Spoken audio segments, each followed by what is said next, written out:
Assalamualaikum students. Today we are going to start the last topic of enzymes. Enzyme में हमारे पास हमने अब तक बात की थी कि enzyme have the power to catalyse a biochemical reaction.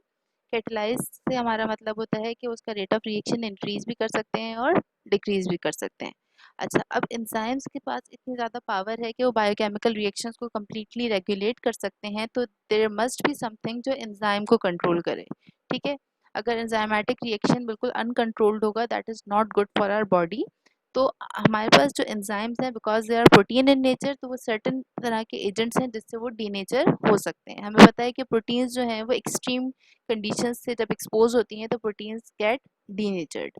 तो जो केमिकल सब्सटेंसेस हैं जो एंजाइम को डीएक्टिवेट कर रहे हैं, उस तरह उन केमिकल सब्सटेंसेस को हम नाम देते हैं इनहिबिटर्स का या नेगेटिव मॉडिफायर्स का. Why we are calling it as a negative modifier? क्योंकि ये मॉडिफिकेशन करके एक नेगेटिव इफेक्ट क्रिएट करते हैं कि एंजाइम की एक्टिविटी को इनहिबिट कर देते हैं. ठीक है. अच्छा, ये क्या कौन कौन से केमिकल सब्सटेंसेस हैं जो आपके पास एंजाइम की एक्टिविटी को इनहिबिट कर सकते हैं? They can either be small और इनऑर्गेनिक आयंस और ऑर्गेनिक सब्सटेंसेस. दोनों तरह की ऑर्गेनिक एंड इनऑर्गेनिक सब्सटेंसेस हैं जो एंजाइम की एक्टिविटी को चेंज कर सकते हैं. Three types of enzymatic inhibitions we have. The first one is competitive inhibition, the other one is non-competitive inhibition, and the third one is allosteric inhibition. Allosteric inhibition basically non-competitive inhibition की ही एक type है, लेकिन इसको हम separately study करते हैं because allosteric enzymes एक separate class है पूरी, और एक बहुत बड़ी क्लास है, इसलिए इसको नॉन कॉम्पिटिटिव इनहिबिशन के साथ हम कंबाइन नहीं करते.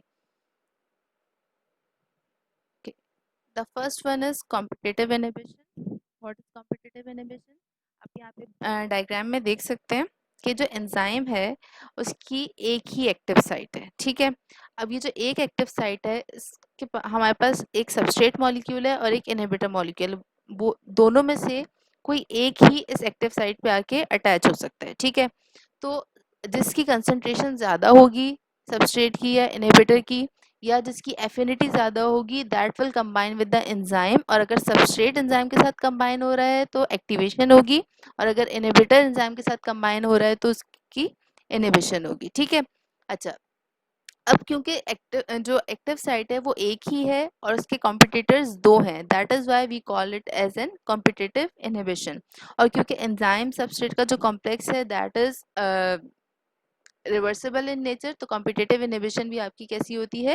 रिवर्सिबल होती है. ठीक है. अच्छा, now the next type of inhibition is first we have some examples of competitive inhibitors. Lactate dehydrogenase आपके पास एक एंजाइम है जो कि जिसका सबस्ट्रेट कौन सा है? लैक्टेट. अगर लैक्टेट प्रेजेंट हो और साथ में ऑक्सीमेट भी प्रेजेंट हो तो इन दोनों के बीच में कंपटीशन होता है, कॉम्पिटिटिव बाइंडिंग होती है इनकी. और लैक्टेट डिहाइड्रोजिनेज, अगर लैक्टेट कंबाइन होगा तो वो एक्टिवेट हो जाएगा, और ऑक्सीमेट कंबाइन होगा तो इट विल बी इनहिबिटेड. इसी तरह से कॉनिटेज, ये जो आपके पास सबस्ट्रेट और कॉम्पिटिटिव इनहिबिटर्स हैं, इनके नाम आपको याद करने. ठीक है. अच्छा, इसमें हमारे पास एक इम्पॉर्टेंट हमारे पास एग्जाम्पल है which is the example of a drug which produce its effect by the competitive inhibition. हमारी बॉडी में ऑक्सीडेशन ऑफ हाइपोजेंथीन से यूरिक एसिड की फॉर्मेशन होती है. ठीक है. यूरिक एसिड की कंसंट्रेशन अगर बॉडी में बढ़ जाए, it causes a disease which is called as gout, जिसकी वजह से जॉइंट्स पेन होता है. अच्छा, अब ये जो प्रोसेस है यूरिक एसिड की फॉर्मेशन का, it is basically formed in the body by the oxidation of hypoxanthine by enzyme xanthine oxidase. यानी कि जेंथीन ऑक्सीडेज आपका बेसिक एंजाइम है. इसके साथ जब हाइपोजेंथीन सबस्ट्रेट आके कंबाइन होगा तो आपके पास यूरिक एसिड की फॉर्मेशन हो जाएगी. अब हम क्या करते हैं, एलोपिरेनॉल हमारे पास एक ड्रग है which is structurally similar to हाइपोजेंथीन.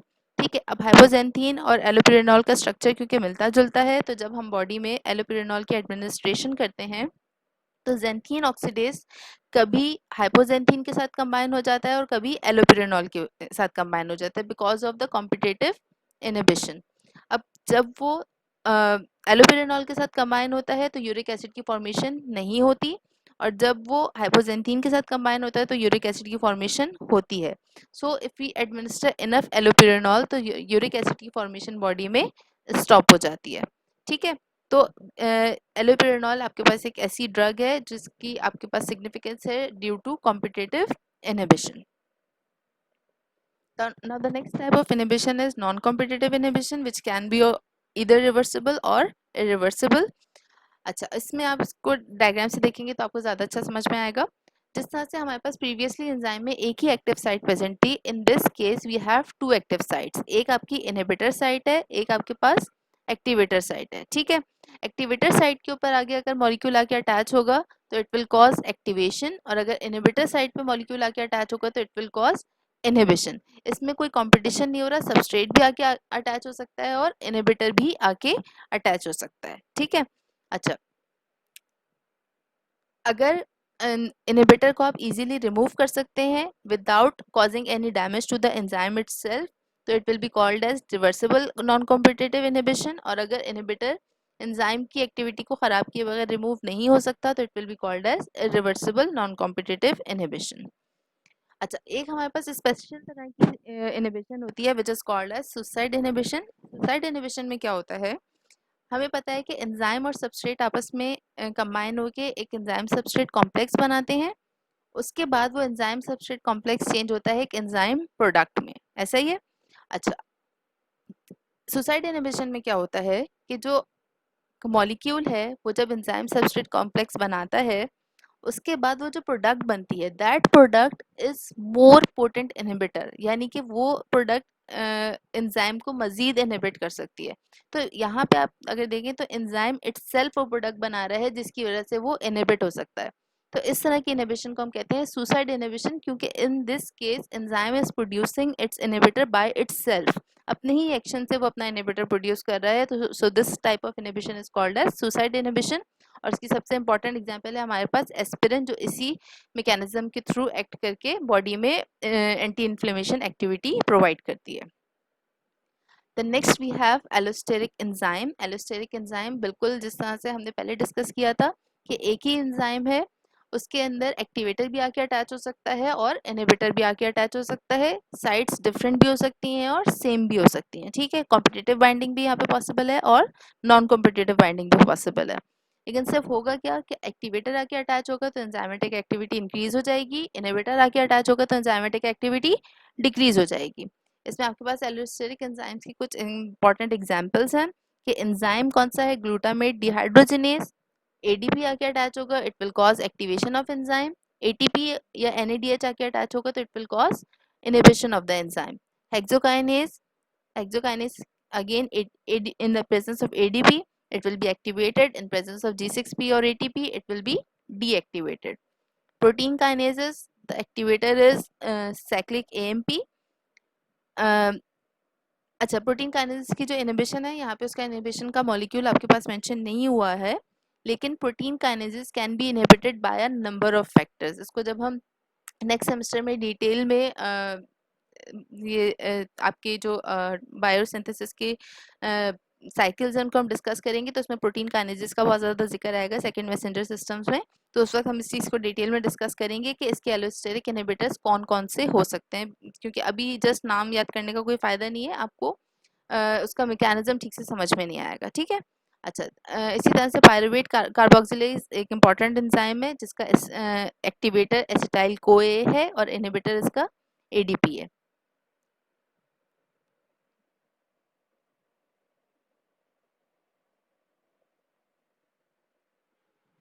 उसके अलावा हम ये तो हमने अभी तक डिस्कस किया कि एंजाइम और सबस्ट्रेट के हवाले से कौन कौन से रेगुलेटरी फैक्टर्स हमारे पास हो सकते हैं. कुछ रेगुलेशन मैकेनिज्म्स हैं जो हमारी बॉडी एक्सर्ट करती है एंजाइम के ऊपर, जिसमें से सबसे फर्स्ट है जेनेटिक रेगुलेशन. आपको पता है कि हमारी जीन्स के अंदर तमाम ऑर्डर्स सेव्ड होते हैं कि कौन सा बायोकेमिकल प्रोसेस किस तरह से होना है. ठीक है. तो जीन्स जो है वो एंजाइम को जब उनकी प्रोडक्शन को इंक्रीज करती हैं that is called as induction, और जब उनकी प्रोडक्शन को डिक्रीज करती हैं that is called as repression of that gene. ठीक है. तो जीन के थ्रू एंजाइम्स की प्रोडक्शन को इंक्रीज या डिक्रीज किया जा सकता है, और एंजाइम, अगर आपको याद होगा कि concentration of enzyme is directly proportional to the rate of reaction. तो जब एंजाइम की प्रोडक्शन इंक्रीज या डिक्रीज होगी तो उसी के अकॉर्डिंगली रेट ऑफ रिएक्शन भी इंक्रीज या डिक्रीज होगा. So that is managed by the genetic regulation. Genes के थ्रू आप इसको अचीव करते हैं. ठीक है. द अदर प्रोसेस जिसके थ्रू आप एंजाइमेटिक एक्टिविटी को रेगुलेट कर सकते हैं, दैट इज कंपार्टमेंटलाइजेशन। कंपार्टमेंटलाइजेशन का मतलब क्या है कि डिफरेंट एंजाइम्स को स्पेसिफिक कर दिया जाए। फॉर एग्जांपल कुछ एंजाइम्स हैं जो हमारी बॉडी में सिर्फ लिवर में प्रेजेंट होते हैं, या कुछ एंजाइम्स हैं जो हमारी बॉडी में सिर्फ स्टमक में प्रेजेंट होते हैं, या विद इन सेल्स अगर हम बात करें तो कुछ एंजाइम्स हैं जो सिर्फ लाइसोसोम्स में प्रेजेंट होंगे, कुछ एंजाइम्स हैं जो सिर्फ और सिर्फ एंडोप्लाज्मिक रेटिकुलम में प्रेजेंट होंगे। तो इस तरह से आप रेगुलेट करते हैं एंजाइम की एक्टिविटी को कि जब वो उस पर्टिकुलर स्पेस को एग्जिट नहीं कर सकते तो वो उस पर्टिकुलर स्पेस के अलावा भी कहीं और अपना एक्शन प्रोड्यूस नहीं करेंगे। ठीक है, ओके। सबस्ट्रेट कंसंट्रेशन से एंजाइमेटिक एक्टिविटी को कंट्रोल किया जा सकता है। सबस्ट्रेट कंसंट्रेशन से किस तरह से कंट्रोल करते हैं? सेल जो है वो सिर्फ उतने अमाउंट में सबस्ट्रेट को एंटर होना अलाउ करता है जितनी उसकी रिक्वायरमेंट है। वंस उसकी रिक्वायरमेंट पूरी हो जाती है, इनफ प्रोडक्ट्स फॉर्म हो जाते हैं, तो वो सबस्ट्रेट की एंट्री सेल में रोक देता है। जब सबस्ट्रेट अवेलेबल नहीं होगा तो obviously enzymatic reaction will not be possible. उसके अलावा अगर कोई एंजाइम की एक्टिविटी ऐसी हो कि सेल के लिए वो बेनिफिशियल ना हो, तो cell itself has the ability to degrade that enzyme. Cell अपने अंदर कुछ ऐसे केमिकल्स प्रोड्यूस करता है जिसकी वजह से वो एंजाइम जो है वो डिग्रेड हो जाता है और एंजाइम की एक्टिविटी को वो स्टॉप कर सकता है।